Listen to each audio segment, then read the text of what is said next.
Gloria a Dios. Vamos a Gálatas capítulo 3, mis hermanos. Gálatas capítulo 3.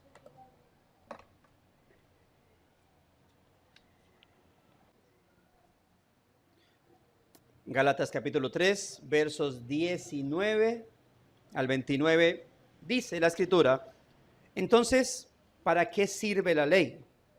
Fue añadida a causa de las transgresiones, hasta que viniese la simiente a quien fue hecha la promesa. Y fue ordenada por medio de ángeles en mano de un mediador. Y el mediador no lo es uno solo, pero Dios es uno. Luego, ¿la ley es contraria a las promesas de Dios? En ninguna manera. Porque si la ley dada pudiera vivificar, la justicia fuera verdaderamente por la ley. Mas la Escritura lo encerró todo bajo pecado, para que la promesa que es por la fe en Cristo fuese dada a los creyentes. Pero antes que viniese la fe, estábamos confinados bajo la ley, encerrados para aquella fe que iba a ser revelada. De manera que la ley ha sido nuestro ayo para llevarnos a Cristo, a fin de que fuésemos justificados por la fe. Pero venida la fe, ya no estamos bajo ayo, pues todos sois hijos de Dios por la fe en Cristo Jesús. Porque todos los que habéis sido bautizados en Cristo, de Cristo estáis revestidos. Ya no hay judío ni griego, no hay esclavo ni libre, no hay varón ni mujer, porque todos vosotros sois uno en Cristo. Y si vosotros sois de Cristo, ciertamente linaje de Abraham sois y herederos según la promesa. Permítame darle un título a ese sermón, y es así: la naturaleza limitada de la ley y la poderosa unión con Cristo. La naturaleza limitada de la ley y la poderosa unión con Cristo. Quiero que recordemos o que tengamos en cuenta que la carta a los Gálatas es considerada la carta magna de la declaración de independencia de la libertad cristiana. Es así como se la ha considerado a la carta a los Gálatas, la carta magna de la declaración de independencia de la libertad cristiana, con la cual se plantea la importancia de tener una clara y firme convicción doctrinal para dos cosas. Uno, ser un buen representante del Señor Jesucristo aquí en la tierra, y segundo, para dar una buena defensa de la fe cristiana. Y esto respecto al contexto que vivían los hermanos de Galacia debido a los ataques acérrimos que Satanás mediante el judaísmo estaba llevando a cabo contra la iglesia y el cristianismo, ¿no? La religión cristiana.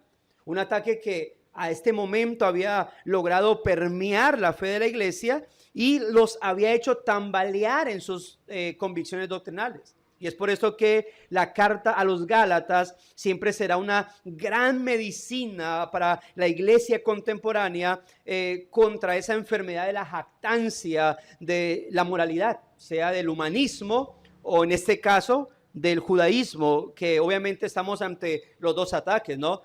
Hoy en día seguimos siendo atacados por el judaísmo y pues esa moralidad nata del ser humano que busca creer que porque hace bien las cosas ya no necesita nada más delante de Dios. Por esto el énfasis o punto central tiene que ver con ese título del sermón, y es que Dios estableció la ley para mostrarnos nuestra necesidad de Jesucristo como único medio de justificación ante Dios. Dios estableció la ley para mostrarnos nuestra necesidad de Jesucristo como único medio de justificación ante Dios. Y basado en ello vamos a estar tratando 4 puntos en particular. Primero, vamos a hablar o hablemos de la temporalidad e incapacidad de la ley. La temporalidad e incapacidad de la ley. Cuando decimos o cuando hablamos de la temporalidad, esto basado en el versículo 19-20, dice, para recordarlo, dice: entonces, ¿para qué sirve la ley? Versículo 19, dice: fue añadida a causa de las transgresiones, pero note esa frase: hasta que viniese la simiente a quien fue hecha la promesa. Y aquí se plantea entonces la temporalidad de la ley. Sabiamente el apóstol plantea una pregunta que cualquiera pudiese hacerle después de haber leído y escuchado su defensa del pacto abrahámico, ¿no? En conexión con Jesucristo. y como un argumento contra el guardar de la ley. Así que es como si, algo así como el apóstol Pablo, si usted dice que definitivamente la justificación ante Dios, el recibimiento del Espíritu y la salvación de nuestras almas no es por la ley, entonces, ¿para qué sirve la ley?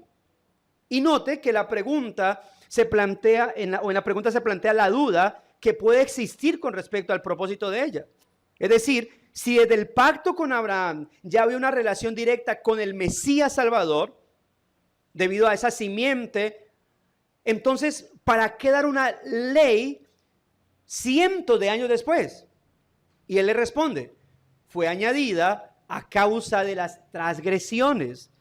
Esa es la respuesta para ellos que pudiesen preguntar, ¿para qué entonces la ley? Si usted dice que no hay justificación por la ley o que la ley no nos sirve para ser salvos, ¿para qué la ley? Para esto, fue añadida a causa de las transgresiones. Ahora, una transgresión, según el término donde proviene, lo relaciona con el acto de sobrepasar algo que obviamente no debía ser sobrepasado.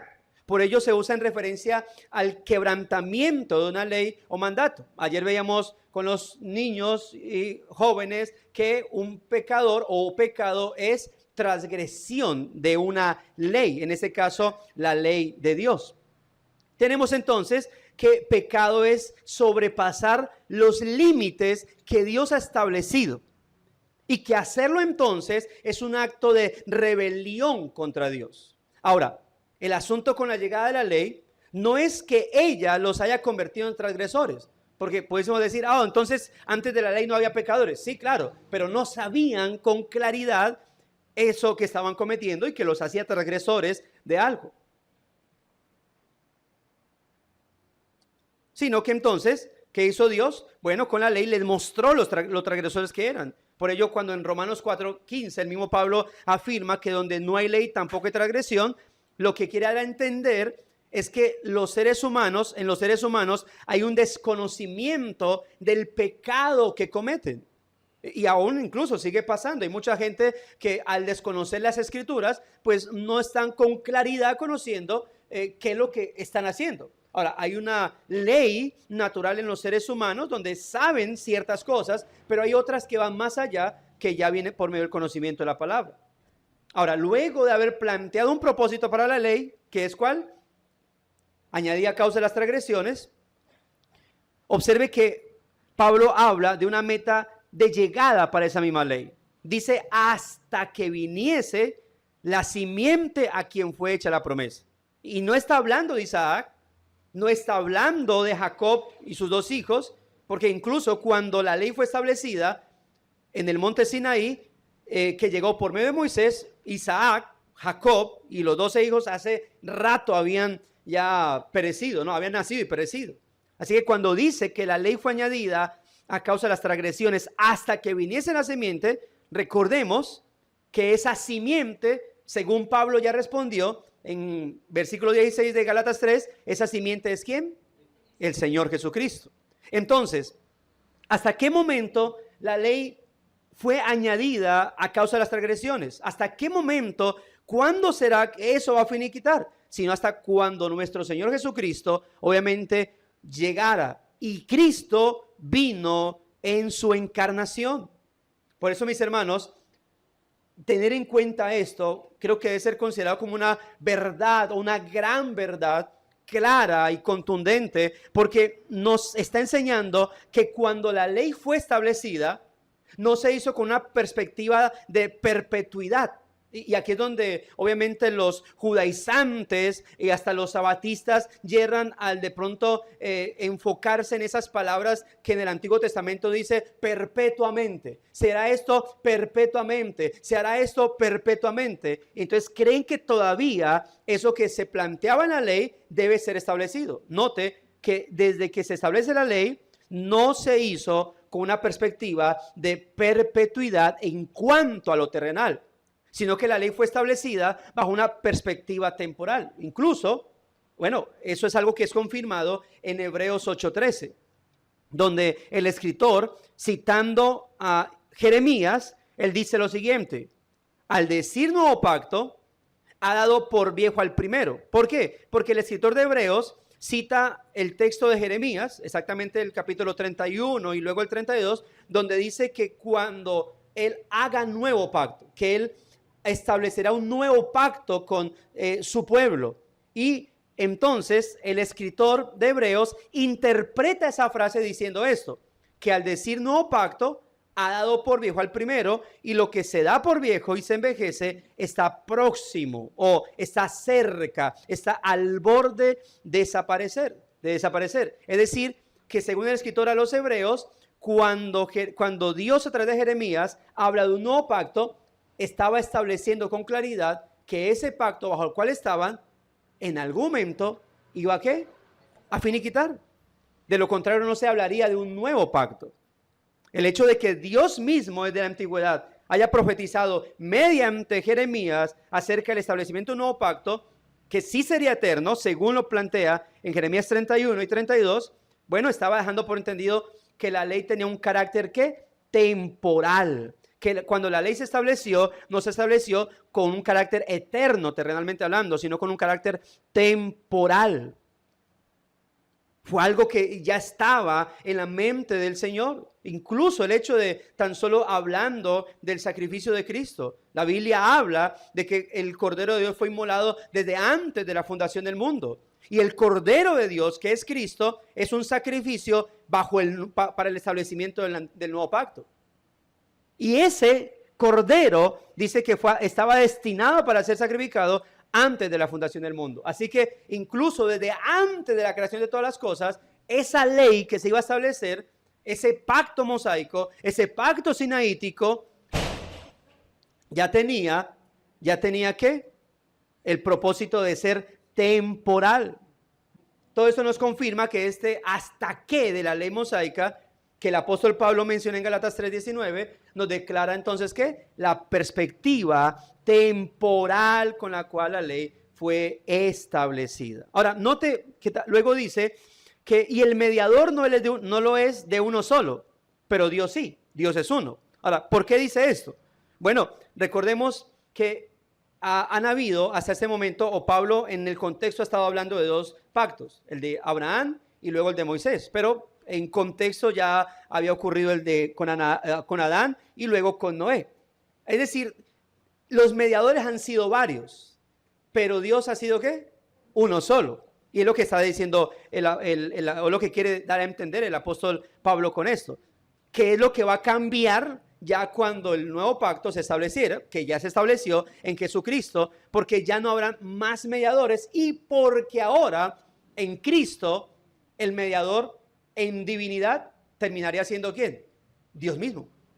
Ya no habrían mediadores humanos, imperfectos, mortales, perecederos, sino que ahora habría un mediador también que eterno. Y por eso entonces hablamos de una temporalidad de la ley. Pero no solamente temporalidad, hablamos de una incapacidad de la ley. Verso 21 y 22. Dice, luego la ley es contraria a las promesas de Dios, en ninguna manera. Porque si la ley dada pudiera vivificar, la justicia fuera verdaderamente por la ley. Tal como hizo en el versículo 19, el apóstol Pablo note que plantea otra pregunta. Una pregunta que él sabe que tanto los judaizantes como sus lectores, contaminados por el judaísmo, pudiesen hacerla. Ah, Pablo, entonces usted está diciendo es que la ley es contraria a las promesas de Dios. No, es como si quisieran ellos, Pablo utiliza mucho obviamente ese catequizar, ¿no? Él escribe y él asume, aquí me van a preguntar esto, voy a escribir esta pregunta. Y da la respuesta. Pablo se adelanta a lo que pudiesen preguntarle.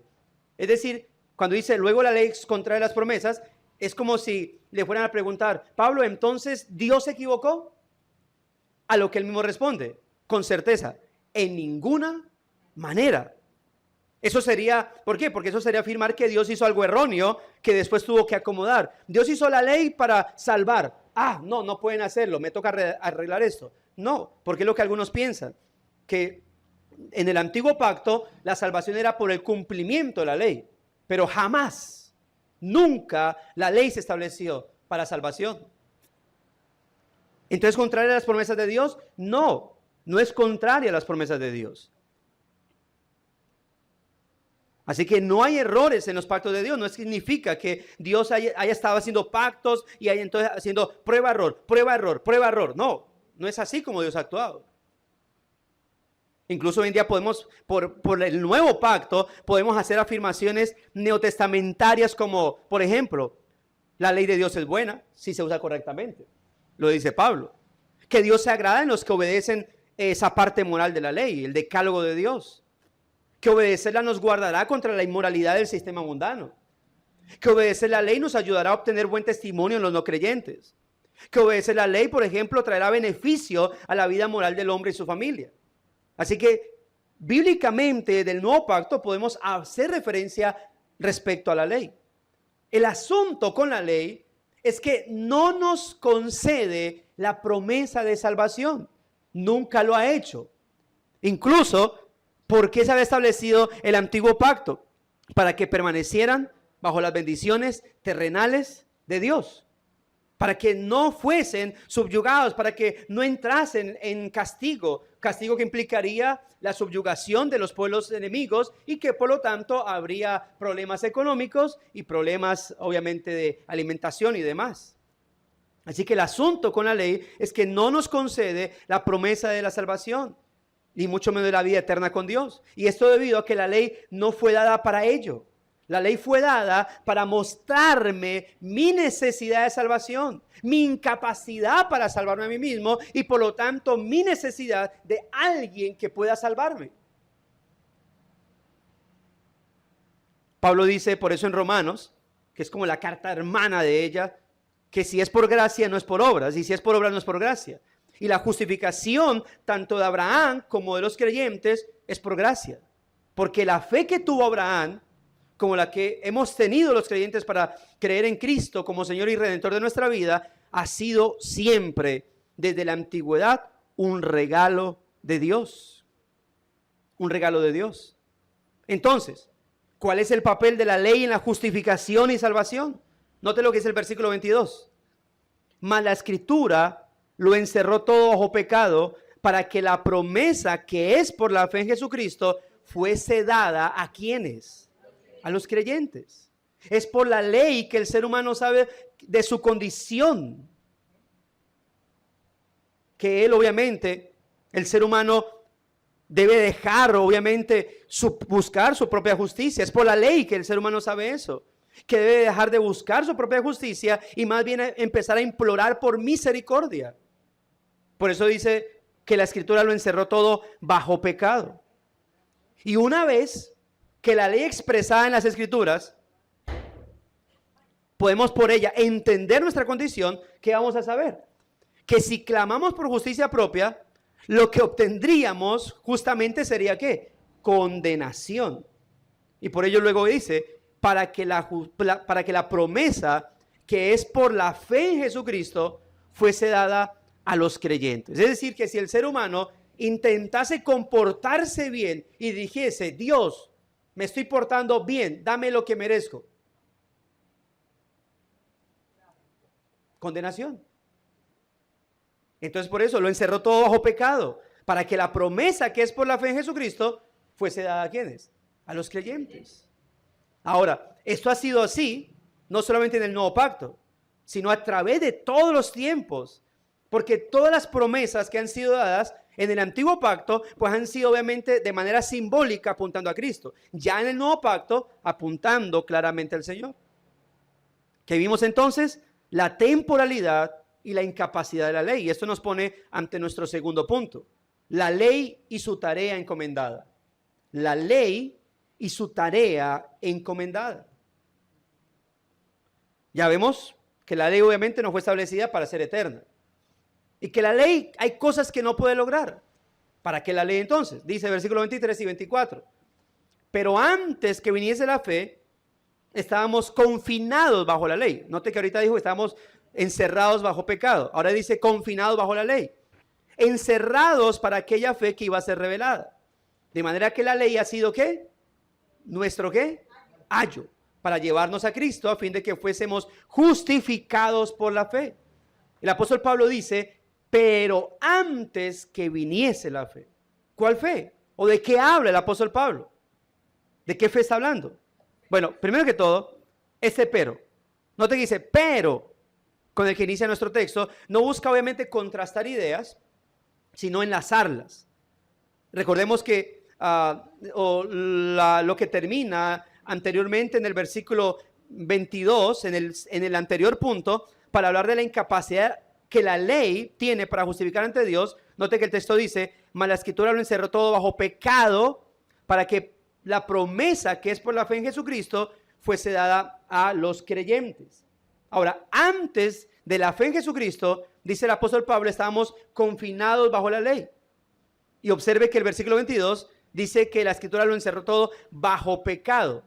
Pero ahora dice, encerrados bajo la ley. Ahora, ¿qué significa esto? Bueno, que si estás encerrado por el pecado, estás encerrado por la ley. Obviamente, la fuente de ese encierro está en la ley, porque es la ley la que constantemente está diciéndole al ser humano su naturaleza pecaminosa. Por lo tanto, la ley es la fuente de ese encierro, porque es por el conocimiento de la ley que el pecado se hace manifiesto. Y aclaro, ya lo mencioné, pero aclaro, no que por causa de la ley es que las acciones se conviertan en pecaminosas, sino que es por la ley que me doy cuenta que lo que estaba haciendo era pecaminoso. No es que yo estaba haciendo cosas buenas hasta que la ley me dijo que eso era pecaminoso. Entonces, si yo no hubiese conocido la ley, todo lo que yo hacía era bueno. No. Pero la ley me abre el entendimiento, me muestra, obviamente, en qué estoy actuando mal.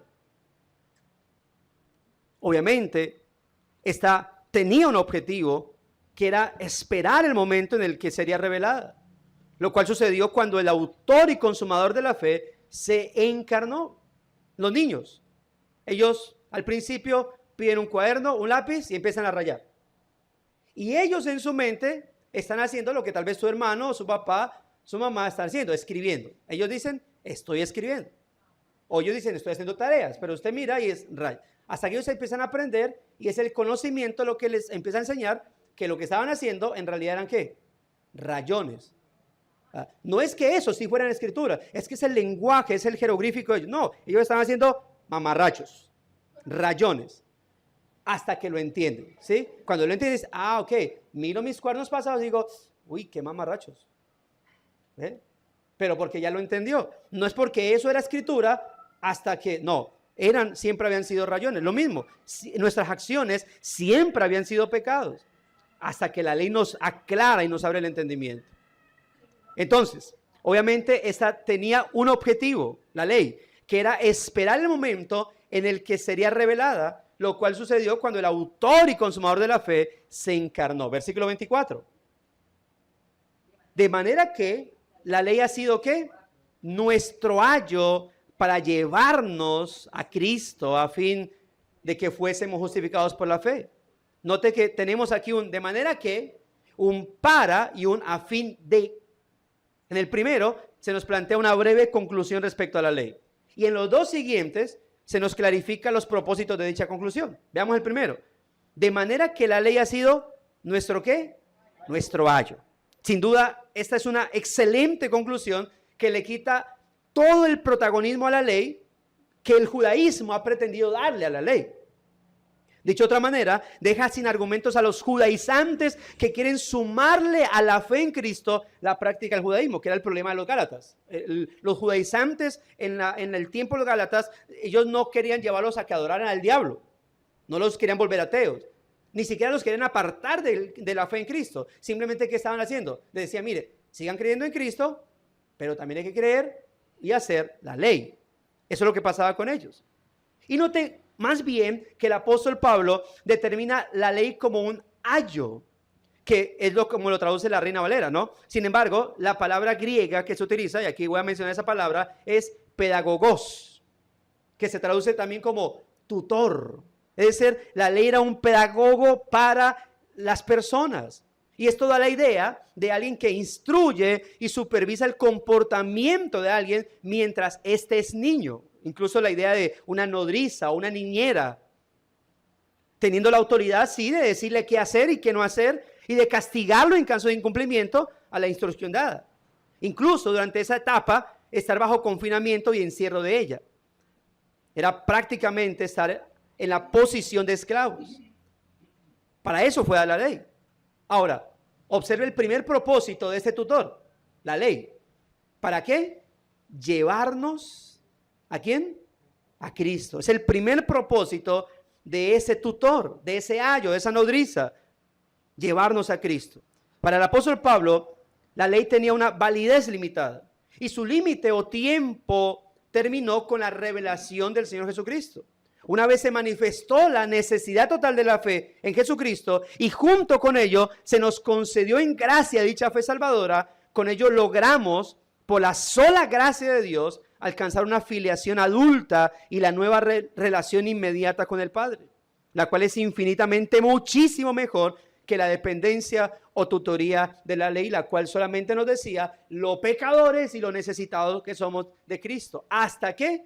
Hasta que nos pone frente a Cristo. Por eso en la predicación del evangelio, lamentablemente en el evangelicalismo, siempre se inicia diciendo, mira, te voy a predicar el evangelio. Dios te ama, tal como tú eres, y tiene un plan maravilloso para tu vida. ¿Cuál? Que si no crees en él, te vas para el infierno. Porque eso es lo que dicen al final. Y él dice, pero ¿yo para qué necesito un salvador? Yo recuerdo que la primera vez que salí a predicar, pues siempre tenía la idea, ¿no? Que los que estamos muy mal, es que necesitamos. Y la primera vez que salí a predicar, la primera vez, me salió, creo que según él, el mejor de los seres humanos. Vengo a predicarle a Cristo, porque él te va a ayudar a salir de la mentira. Y él dijo, detesto la mentira. Ok. Él te va a ayudar a no decir más malas palabras. Él dice, detesto las malas palabras. Soy una persona de buen hablar. Ok, pues él te va a ayudar a que, obviamente, pues no seas adúltero. Él dijo, respeto a mi familia. Bueno, él te va a ayudar a tener una buena economía si estás mal. Él dijo, gracias a Dios tengo un buen trabajo. Y dije, ¿estás enfermo? No, sido saludable. Yo dije, pues no hay nada que decir, me voy. Y me fui. O sea, no pude predicar el evangelio porque para mí estaba bien. Yo dije, ¿y qué le digo a este hombre? Porque siempre hemos creído, o nos enseñaron más bien, que el evangelio o Cristo era para los miserables, para los peores, para los que estaban mal económicamente, mal físicamente. Pero es la ley la que dice que el ser humano está necesitado de Cristo. Por eso, cuando se predica el evangelio, primero se predica de la condición del ser humano y por qué necesita un Salvador. Tercero, nos lleva al segundo propósito, a fin de que fuésemos justificados por la fe. Nos lleva a Cristo, pero nos dice de qué manera podemos estar en Cristo. Ahora, el apóstol Pablo en 2 ocasiones ya ha dicho que el hombre no es justificado por las obras de la ley, sino por la fe en Cristo. Gálatas 2:16. O Gálatas 3:11, también anterior a ese texto, dice que por la ley ninguno se justifica para con Dios. Es decir, no hay pregunta no hay una ambigüedad, pero ¿puede ser que en algún momento la ley justifique a alguien? Puede ser no justifica a nadie. Por la ley ninguno es justificado para con Dios. La ley nunca ha tenido como objetivo ayudar a justificar a nadie por medio de ella. Por lo tanto, la ley nunca fue establecida para salvar personas. La ley, obviamente, ha tenido como objetivo venir a decirnos lo incapacitados que somos como seres humanos. Obviamente, yo no me imaginaría una nodriza llevando a un niño a decirle, tú eres un inútil, tú no sirves para nada, te voy a llevar aquí, ¿ves? Una nodriza real, pero eso es lo que hacía la ley. Tú eres un inútil. Tú estás incapacitado. ¿Tú quieres agradar a Dios? No sirves, no puedes. Pero te voy a llevar a aquel ante el cual puedes lograr salvación y justificación. Eso es lo que la ley hacía constantemente. Desde la eternidad el Padre determinó una manera y fue de salvar, de justificar, y fue por medio de su amado y santo Hijo. Ahora, aclaramos una vez más que el apóstol Pablo no está en contra de la ley como tal. Por eso la presenta como un tutor, como un pedagogo cuya función es educativa. Por eso lo veremos apelando a ella cuando hay que tomar decisiones en la vida de la comunidad. obviamente interpretando el Antiguo Testamento a la luz de Cristo y su nuevo pacto, bajo el cual estamos. La ley siempre fue parte del camino, no el lugar de llegada. Por ello se habla, o se habló en el anterior punto, de una temporalidad e incapacidad de la ley. Es decir, había un tiempo en el cual ella tenía que estar ahí. Además debemos entender que si bien justificación es un estado legal y espiritual que alcanzamos solo por gracia y mediante la fe en Cristo delante de Dios, tal justificación también determina la nueva naturaleza de justicia sobre la cual debemos empezar a caminar. Es decir, podemos decir que en cuanto a justicia, nosotros hablamos de dos tipos de justicia: la justicia legal y la justicia moral. La justicia legal es la que alcanzamos por medio de la fe en Cristo. Es la justicia que Dios demanda de nosotros. Y está la justicia moral, que es la que nosotros debemos llevar a cabo cuando se nos demanda honestidad, se nos demanda a hablar con verdad, se nos demanda actuar de manera correcta. Esa misma justicia moral es lo que pudiésemos llamar la santificación del creyente. Pero la ley fue puesta para decirnos o marcarnos un camino contra la moralidad. Pero en cuanto a justicia legal, no. Ella venía a decirnos, mira, te puedo ayudar moralmente, pero eso no te alcanza para la justicia que Dios demanda. Porque la justicia de Dios tenía que ser satisfecha. Y jamás la ley lograría eso. Solo uno, Cristo el Señor. Y esto nos lleva a observar el tercer punto. Ya hablamos de la temporalidad y de la incapacidad de la ley. Acabamos de ver la ley y su tarea encomendada por Dios, ser nuestro ayo para llevarnos a Cristo. El tercer punto es de dirigidos por la ley a adoptados por Dios. De dirigidos por la ley, adoptados por Dios. Versículo 25 y 26. Pero venida la fe, ¿qué dice? Note, ya no estamos bajo ayo, pues todos sois ¿qué? Hijos de Dios por la fe en Cristo Jesús. Pero venida la fe, ya no estamos bajo ayo. Ciertamente Pablo escribe que ya no estamos bajo aquel ayo, bajo aquel pedagogos, bajo aquel tutor, es decir, la ley. Y por la fe en Cristo, entonces es que ahora tenemos una posición espiritual diferente. Ahora, el apóstol Pablo dice, pero venida la fe, lo cual no significa que antes de nuestro Señor encarnado y antes de la ley no existiese la fe. Porque sin duda los hombres de la antigüedad, los santos hombres, ellos fueron creyentes, ellos tuvieron fe. La salvación siempre ha sido por la fe. Siempre ha sido por la fe. Solo que antes, por la fe en Dios el Salvador.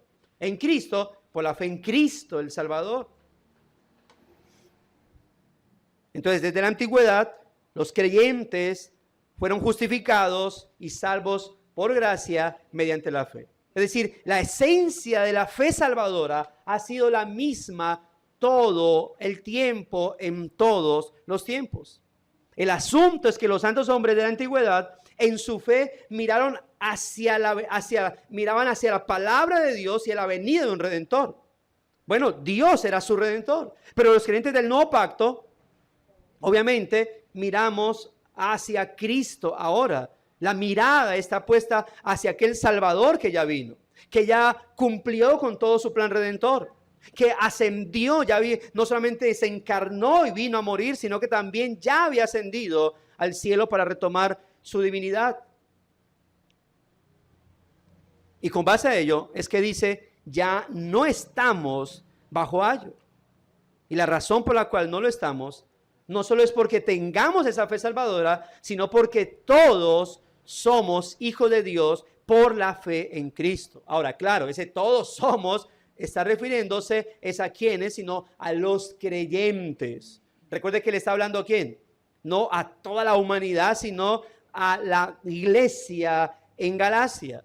Y por extensión a todos los creyentes que leyesen esta carta. Entonces, por un lado, por la fe en Cristo, no solo se alcanza la justificación ante el Dios y Padre, sino que también se alcanza algo, la adopción de hijos. En otras palabras, solo por la fe en Cristo es que Dios ahora no solamente nos puede ver como justos, sino también como ¿qué? Como sus hijos. Somos entonces sus justos hijos por la fe en Cristo. Es decir, no estamos bajo la ley, ahora estamos bajo la autoridad paternal de Dios. Y quiero resaltar que la fe o el creer en Dios desde la perspectiva bíblica no es simplemente aceptar una información dada, que la fe desde la perspectiva bíblica, la fe o el creer en Dios está conectado con una vida de obediencia a Dios y sus mandatos bíblicos. Es decir, jamás, y eso es lo que obviamente el apóstol Pablo va enseñando al respecto más adelante, cuando él habla, por ejemplo, del andar y el vivir en el Espíritu. Los hijos de Dios marcarían de esa nueva naturaleza que hay en ellos. ¿De quién son? Hijos. Entonces, ¿cuál es el ejemplo que ellos deben tener? El de Dios. Por lo tanto, Pablo con esto, no solamente está el hecho de que diga, ya no estamos bajo ayo, hablando de la ley, no significa que ya podemos hacer lo que queramos, ¿no? El que Pablo plantee, el que hemos sido justificados, ya no estamos bajo ayo, ahora somos hijos de Dios. Bueno, nosotros nos debemos al Señor y para Él vivimos. Por eso los hijos de Dios deben ser santos como Dios el Padre lo es. Deben andar como es digno de Él. Y eso nos pone ante nuestro último punto. Unidos a Cristo, una mejor y eterna unión. Unidos a Cristo, una mejor y eterna unión. Versículo 27 al 29. Note lo que dice. Porque todos los que habéis sido bautizados en Cristo, ¿de Cristo qué? Estáis revestidos. Ya no hay judío ni griego, no hay esclavo ni libre, no hay varón ni mujer, porque todos vosotros sois uno en Cristo Jesús. Y si vosotros sois de Cristo, ciertamente linaje de Abraham sois y herederos según la promesa. Unidos a Cristo, una mejor y eterna unión. Ahora, este nuevo y mejor cuidado se debe a que ese es un nuevo y mejor cuidado y se debe a que en Jesucristo estamos bajo la autoridad, como ya lo mencioné, y el cuidado paternal. Note que el versículo 27 plantea como argumento de lo dicho anteriormente, se plantea como argumento, lo cual es una afirmación de que aquella aceptación como hijos que el Dios y Padre nos ha concedido es gracias a su amado Hijo Jesucristo. Note el versículo 27, porque todos los que habéis sido bautizados en Cristo, de Cristo estáis revestidos. Y este argumento es interesante porque en este versículo se le da lugar a una maravillosa doctrina que es planteada en este cuarto título que mencioné en este subpunto, la unión con Cristo. Observe que seguido también de esta confusión argumentativa, ¿por qué? Va la afirmación, todos los que habéis sido bautizados en Cristo. Y con respecto a esto, creo que hay que dejar por entendido que no se está refiriendo simplemente al bautismo en agua, aunque obviamente sea un sacramento importante. Esto es debido a que obviamente, y lo menciono porque lamentablemente no todos los que han sido participantes del sacramento son verdaderamente convertidos a Cristo. Muchos, lamentablemente, luego del bautismo han vuelto atrás. Así que a los tales no se les puede considerar como revestidos de Cristo. Por eso, por lo tanto, cuando el apóstol Pablo afirma los que han sido bautizados en Cristo y dice que de Cristo están revestidos, se está refiriendo a esa labor que el mismo Pablo hace referencia a que el Espíritu Santo nos ha injertado en Cristo. Es decir, nos ha hecho parte del cuerpo de Cristo. Es lo que quiere Pablo dar a entender aquí cuando dice los que habéis sido bautizados en Cristo. El sacramento es importantísimo, marca, y más en este tiempo, marcaba esa convicción. Digo ese tiempo es porque lamentablemente por el evangelicalismo hoy en día, el bautismo a veces termina siendo como una moda en las iglesias, sobre todo de corte carismático, o a veces una imposición, bautízate, y no había convicción de ello. En ese entonces lo había, pero aún así creo que Pablo, cuando dice los que han sido bautizados en Cristo, hace referencia a como Pablo lo dice en 1 Corintios 12, injertados, puestos, sumergidos en Cristo y por lo tanto del cuerpo de Cristo. Y es por este bautismo espiritual hecho por el Espíritu Santo que a los creyentes se nos ha despojado de las vestiduras del pecado y se nos ha revestido con las vestiduras de la justicia de Cristo, amados hermanos. Ahora nuestra vida es nueva, como dice Pablo, ya no estamos en esa vida antigua, sino que ahora somos nuevas criaturas y las cosas viejas pasaron, todas son hechas nuevas, estamos en Cristo. Toda persona, de donde sea, el estrato que sea, el género que sea, la edad que tenga, una vez que ha creído en Cristo y que lo ha hecho porque el Espíritu Santo le ha dado nueva vida y lo ha sumergido en el cuerpo de Cristo, ahora es uno con Cristo. Por eso cuando Pablo en Gálatas 3:28 dice que ya no hay judío, ni griego, ni esclavo, ni libre, no significa, por ejemplo, que el esclavo diga, ya no hay esclavo, entonces me voy. No, ellos tenían que estar ahí. Lo que significaba es que, obviamente, por ejemplo, entre judíos y griegos, judíos, gentiles, judíos, el estrato alto, el linaje puro, gentiles, los perros, los desechados. Libre y esclavo, libre, la alta alcurnia, la sociedad, esclavo, un pobre hombre incapacitado para conseguir sus propias cosas. Varón ni mujer, varón, la cabeza, el que tiene autoridad, mujer, silencio, hágase por allá. Eso es lo que pasaba en la sociedad de entonces. Pero lo que Pablo está diciendo es que en Cristo no hay distinción de nacionalidades, no hay distinción de élite o sociedad. Tú eres esclavo, tú eres creyente esclavo, tú eres creyente libre. Entonces tú eres mejor porque eres libre que ese esclavo. No. En Cristo Jesús, el creyente esclavo y el creyente libre están ¿qué? En un mismo nivel. Lo mismo pasaba con varón y hembra. Todos somos uno en Cristo Jesús. Ahora, es decir que Gálatas 3:28 debe ser visto desde el contexto de la salvación y la paternidad divina. Y lo menciono es porque es uno de los textos que utilizan para sustentar el pastorado femenino algunas iglesias. No, ¿cómo así que las pastoras no existen? Si Gálatas 3:28 dice que en Cristo no hay varón ni hembra. Pero siempre digo, el contexto de Gálatas 3:28 no es eclesiología, es salvación, es justificación, es gracia salvífica. Entonces, en cuanto a aquellos que por la gracia de Dios y por la fe en Cristo han alcanzado la justificación, salvación, la adopción, entre ellos ya no hay ¿qué? Ni judío, ni griego, ni esclavo, ni libre, ni varón, ni mujer. El apóstol Pablo hace mención de esto porque los judíos, como le dije ahorita, eran elitistas, eran creídos, sobrados, creían su raza era pura, descendiente de Abraham y con eso se jactaban. Los griegos eran los gentiles, los perros. Si eran esclavos no tenían valor de humanos. Si eran mujeres eran tenidas en poco. Pero en Cristo ya no hay ese tipo de distinción. Por otro lado, sino obviamente era que los gentiles despreciaban a los judíos también. Era que los estaban sobreestimando. Así que con esto el apóstol Pablo les quiso decir, en el judaísmo y en el mundo gentil hay divisiones, pero no así en Cristo. En Cristo todos sois uno.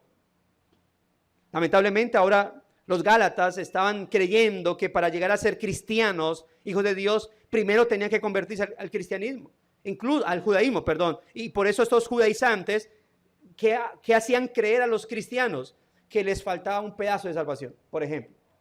Es decir, están bien que crean en Cristo, porque eran cristianos, eran judaizantes, entonces como que están bien que crean en Cristo, pero tienen que también obedecer la ley. Shabbat, circuncisión, están incompletos. Para ellos, para esos judaizantes que creían en Cristo, entre comillas, Cristo no era suficiente, no era pleno para la salvación. Y esto lo habían creído algunos gálatas, gracias a Dios no todos. Así que, lamentablemente, los gálatas estaban creyendo que para llegar a ser cristianos, hijos de Dios, debían primero convertirse también al judaísmo. Pero que nadie, obviamente, se atreva a negar que en virtud de una unión con Cristo, todos los creyentes, por su fe en Él, sean gentiles o judíos, son hijos de Dios inmediatamente y por tanto verdaderos hijos de Dios. Muchos esclavos o incluso encarcelados cuando conocían el Evangelio, para ellos es como si hubiesen alcanzado la mejor de las libertades. Muchos son los casos cuando se estudia la historia de la iglesia de los primeros siglos, de cómo estos que estaban ya prontos a ser asesinados conocían a Cristo y era lo más feliz de ellos. Porque no significaba que no iban a morir por haber conocido a Cristo. Iban a la muerte, pero morían felices. Eran las cosas inexplicables porque cómo pasaban de ser prisioneros sufrientes a ser personas como si tuviesen toda la libertad. ¿Por qué? Porque habían alcanzado la libertad en Cristo Jesús. En Cristo ya no había distinción entre el que estaba fuera y el que estaba encarcelado también. Eran libres en Cristo el Señor, eran salvos, hijos de Dios, justificados. Está unido a Él, eso significa una capacitación para hacer lo que agrada a Dios. La obra de Cristo, por ello hace una distinción, es decir, no hay pasos o acciones intermedias para obtener el favor de Dios. Solamente la fe en Cristo, no nuestro obrar. Y finalmente, en el versículo 29, note que nos hace una hermosísima conclusión reflexiva. Y si vosotros sois de Cristo, ciertamente linaje de Abraham sois y herederos según la promesa. Ahora, ¿por qué dice esto? Pues porque los judaizantes, ¿qué decían? Si tú no obedeces la ley, no hay circuncisión, entonces tú no eres descendiente de Abraham y tú estás muy mal. Pero Pablo, ¿qué está diciendo? Bueno, es que si somos de Cristo, ciertamente somos linaje de Abraham en el sentido espiritual. ¿Y herederos qué? Según la promesa.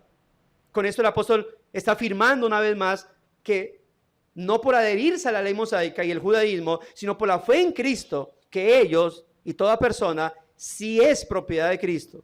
Entonces, linaje también de Abraham es, y por lo tanto heredero de Dios. Como dice Pablo también en Romanos 8, nosotros somos herederos de Dios, coherederos con Cristo por estar en Cristo. Y eso es genial, maravilloso, hermanos, porque el hecho de que ya no estemos bajo ayo, como dice el versículo 25, sino que ahora se nos considere hijos de Dios por la fe en Cristo, implica ese cambio de posición espiritual que se nos ha concedido por gracia. Con el versículo 29 se hace evidente esa total conexión que hay entre este versículo, por ejemplo, los versículos 27 y 28, como también con los versículos 6 al 9, los versículos 16 al 18 de este capítulo 3 de Gálatas. El apóstol vuelve a enfatizar claramente el hecho de que el pertenecer a la simiente de Abraham no es algo que esté determinado por la descendencia física, no es por tener la nacionalidad judía, no es por circuncisión hecha por hombres, sino por la fe en Cristo. Y si vosotros sois de Cristo, lo cual significa que no existe más la pared intermedia que separaba a los judíos de los gentiles. Por consiguiente, ni los judaizantes ni nadie tiene algún derecho de exigir algo más a los gentiles que demandaban de los judíos. Es decir, una fe real y viva en el Señor Jesucristo. Hermanos, a lo largo de todo el mundo, el Señor reconoce una y solamente una nación como suya. ¿Cuál? ¿La de Israel? No. ¿La de Colombia? Menos. La iglesia. La nación que Cristo reconoce como de Él es la iglesia. Nación santa somos la iglesia. Lamentablemente los dispensacionalistas no hacen sino casi prenderle vela a la nación de Israel. Israel esto, Israel aquello, ¿qué pasó en Israel? Y creen que es el pueblo de Dios. No.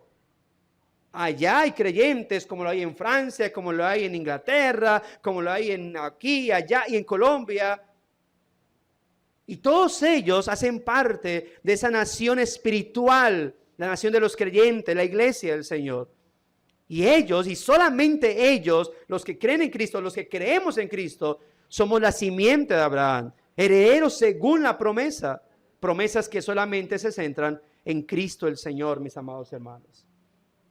Así que el creyente ya está en una condición maravillosa en cuanto a su salvación. No necesita añadir obras, porque todas estas condiciones maravillosas son las que tiene el creyente por su fe en Cristo. Ahora, que aunque no necesita obras de justicia para alcanzar la gracia divina, pues no significa que no deba tener obras justas. Eso es innato por ser creyentes, por creer en Cristo, por tener una naturaleza nueva, por ser nuevas criaturas. Pues ahora nosotros actuamos de manera correcta. Ese es el llamado. Pero jamás, es decir, en el mejor y más santo de nuestros días, ni aún en ese momento pudiésemos decir: Señor, hoy sí vengo gracias a mis obras.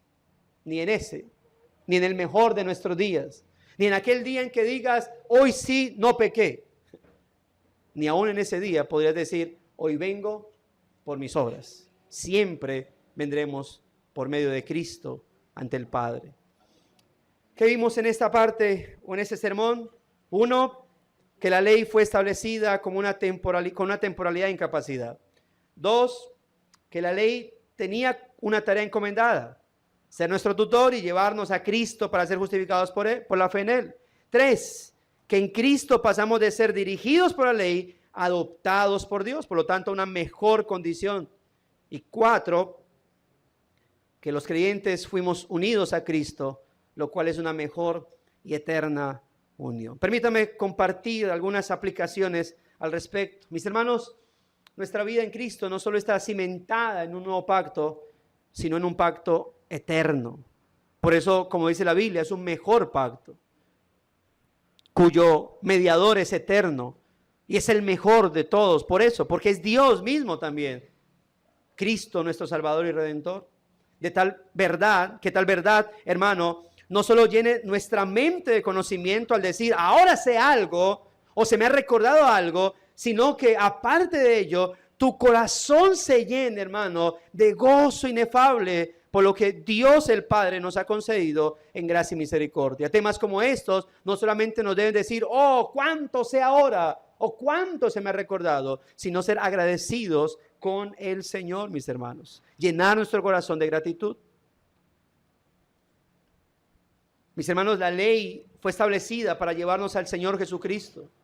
Y ante esa verdad, ¿puede alguien realmente confirmar que su vida está en Cristo? ¿Puede usted realmente confirmar que la profesión de su cristianismo no es mera información agradable que usted quiso recibir? Por otro lado, justificación no es meramente un título. Es un estado espiritual logrado por el Señor Jesucristo y nuestra fe en Él. Por eso la pregunta es: ¿tienes fe realmente en Cristo de tal manera que estás en Él? Bueno, que esa sea nuestra oración. Pedir cada día al Señor que esa fe que profesamos tener en Cristo sea genuina, sea real. Y eso será marcado, hermanos, porque la vida que llevemos será una vida que esté en pos del Señor. Por eso recuerde, hermano, que usted no está bajo la ley, a menos que usted se haya dejado engañar y considere lo contrario. Pero si usted está de acuerdo que bíblicamente no estamos bajo la ley, debemos junto con ello recordar que sí estamos bajo la autoridad paternal de Dios y que como hijos, obviamente, a Padre le debemos honra, respeto y obediencia a aquel que misericordiosamente por su Hijo quiso concedernos vida en Él. Por lo tanto, ¿a qué somos llamados? No estamos bajo la ley, pero no significa que no seamos llamados a obedecer a nuestro Dios y Padre. Hemos sido justificados por gracia mediante la fe en Cristo, pero no significa que no tengamos que comportarnos de manera correcta y justa ante Dios. Por eso, mi hermano, al examinar su vida, que usted pueda dar fe de su unión con Cristo. Lo cual es necesario reflexionar, hermano, no sea que la forma de vivir parezca más una unión con el mundo, más una unión con su propio egocentrismo, que realmente la unión con Cristo. Lo uno lo llena de jactancia, unirse con el mundo, unirse con el egocentrismo, con su yo, lo llena de jactancia, de desagrado ante Dios. Pero la unión con Cristo nos lleva a andar para la gloria de nuestro Dios y a vivir para la gloria de nuestro Señor, mis hermanos. Todo esto, mis hermanos, recuerden, ante todo esto, recuerden que no se trata de las obras para ser salvos, sino de la identidad que ahora tenemos, los que hemos sido salvos en el Señor. Sin duda la naturaleza de la ley es limitada para lograr nuestra salvación, pero el sacrificio de Cristo fue total y absolutamente eficaz. Cristo no medio logró salvación, Cristo logró totalmente la salvación, algo que fue determinado por el Señor. Por eso el Espíritu Santo ahora nos aplica no medios logros del Señor, sino logros totales de Él en la cruz del Calvario. Para algún día, hermanos, poder estar delante de la presencia del Señor y por medio de Cristo se nos diga: venid, benditos de mi Padre, al reino preparado para ustedes. Y dos cosas para aquellos que no sean creyentes. Mi amigo, la justificación ante Dios es un estado espiritual y judicial que se logra solamente por medio de la fe en Cristo.